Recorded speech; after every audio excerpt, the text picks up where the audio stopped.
பிரச்சனை வராது. ஏன்னா இருக்கக்கூடிய ஆட்கள் எல்லாமே பிஜேபி ஆட்களா தான் இருக்காங்க. அது வந்து இல்ல, நீங்க அப்படி சொல்றது தவறான குற்றச்சாட்டு. நீங்க அத உடனடியா திருப்பி எடுத்துக்கணும். சென்சார் போர்டு பிரச்சனையே வராது. இல்லங்க, இது உங்களுடைய நீங்க வந்து கேள்வி கேக்குறீங்களா இல்ல உங்களுடைய கருத்தை சொல்றீங்க? நீங்க இங்க வாங்க வாங்க, இங்க வந்து உட்கார்ந்து உங்க கருத்தை சொல்லுங்க.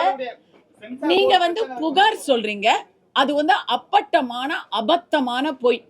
நான் வந்து 150 சென்சார் போர்டு மெம்பர் இருக்கிறாங்க தமிழ்நாட்டில், இன் மோர் தென் 150.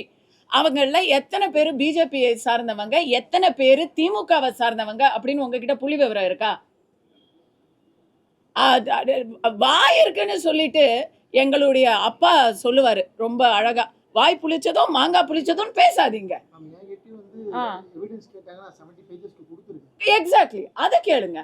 எல்லாருமே ஏதாவது ஒரு இது இருந்தா அதுக்கான கேள்வியை கேட்கறது சென்சார் போர்ட்ல கேட்பாங்க. கேள்விக்கான பதில நாம சொன்னோம்னா அதை ஏத்துக்குவாங்க.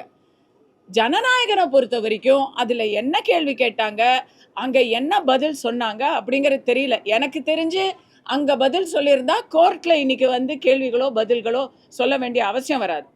ஏன்னா கோர்ட் நியாயமா தான் இருக்காங்க. இதோ இன்னைக்கு சனாதனத்தை ஒழிக்கணும்னு ஒருத்தர் பேசினாரு, அவர் மேல எத்தனை எஃப்ஐஆர் இருக்குங்க தமிழ்நாட்டுல? ஆனா அவர் சொன்னது தவறுன்னு சுட்டி காட்டிய அமித் மால்வியா மேல எஃப்ஐஆர்.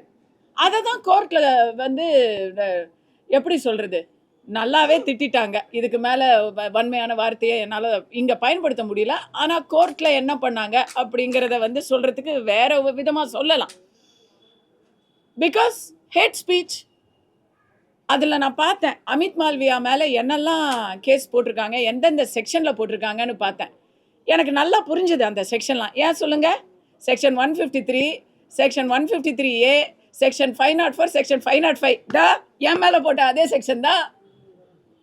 கோர்ட்டில் அதுக்கு என்ன மாதிரி குவாஷ் பண்ணும்போது எப்படி அதை திட்டிருக்காங்கன்னு பாருங்க.